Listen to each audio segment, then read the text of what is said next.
Money is one of the most ingenious inventions of mankind. Most people would like to have more, because we can exchange money for almost everything. Money is good for economic growth and enables us to make useful investments. Imagine for a moment a generous investor offering you two options. Either you'd receive 10,000 euros every week for a whole year, or you'd get 1 cent in the first week, which doubles every week over the course of an entire year, that is, for 52 weeks. Which would you choose? The first calculation is easy. At the end of the year, you would have 520,000 euros. But what is the end result of the second option? In the second week, you'd have 2 cents. In the third, 4 cents. And in the fourth week, 8 cents. In the 8th week, you'd have €1.28, while the first option already adds up to 80,000 euros. But after the 21st week, you'd have 10,000 euros, just as with the first offer. And after 26 weeks, you would surpass the sum of the first offer. Only a week later, it would already be twice as much. So, how much would that 1 cent have grown after 52 weeks? In week 52, you'd be the richest person in the world, with 22 trillion euros to your name. That is 10 times more than Germany's gross domestic product of about 2.5 trillion euros. Exponential growth is very difficult for us to imagine. We have experience with natural growth. At first, it develops quickly, then slows down and eventually stops. We also understand linear growth. In that case, the economy grows by equal absolute amounts. Money is covered by economic performance, measured as gross domestic product. But financial assets grow faster than the real economy. One reason for this is interest payments and the reinvestment of these gains, the so-called compound interest effect. At an interest rate of 3.5%, all financial assets double every 20 years, at 7% every 10 years.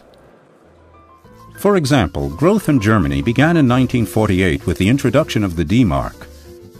Financial assets have since grown exponentially. The money is no longer underpinned through real productive capacity. After 60 years in 2008, a crash occurs. The flaw is hidden right in the system. The next crisis is inevitable.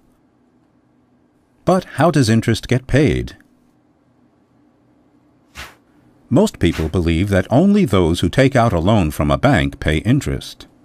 They don't realize that the interest any producer of goods pays to the bank, for example on loans for the purchase of machinery, is always calculated into the price of the product.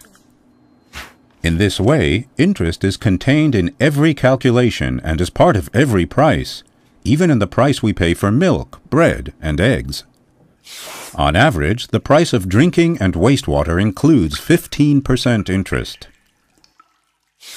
Rents, in most cases, include more than 50% cost of capital. On average, at least 30% of all expenditures goes towards interest payments. But who profits from interest? Anybody who saves or invests money receives interest, or to be more specific, a premium for foregoing their liquidity. These interest payments reflect the operating costs of the bank, an adjustment for inflation, a risk premium, and an incentive for the savings account holders for making their money available.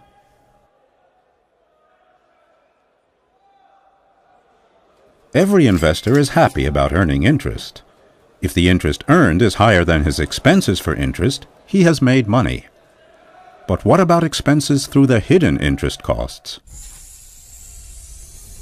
Let's look at the German population grouped into 10 equal parts.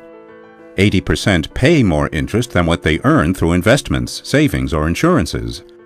For another 10%, interest payments and earnings even out.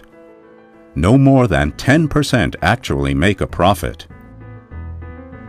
If we just look at the difference, we realize how the middle class bears most of the interest payments. Only the richest 10% of the population benefit.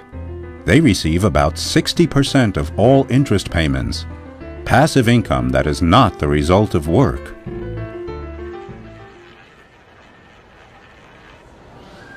The monetary system leads to systematic redistribution, from the majority of the population to the wealthy minority.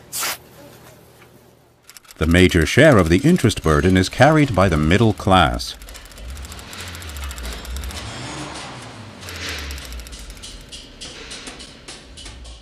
And banks profit from everybody's debt. Their goal is to use money to make more money. In 2011, the total value of all goods and services worldwide was $70 trillion.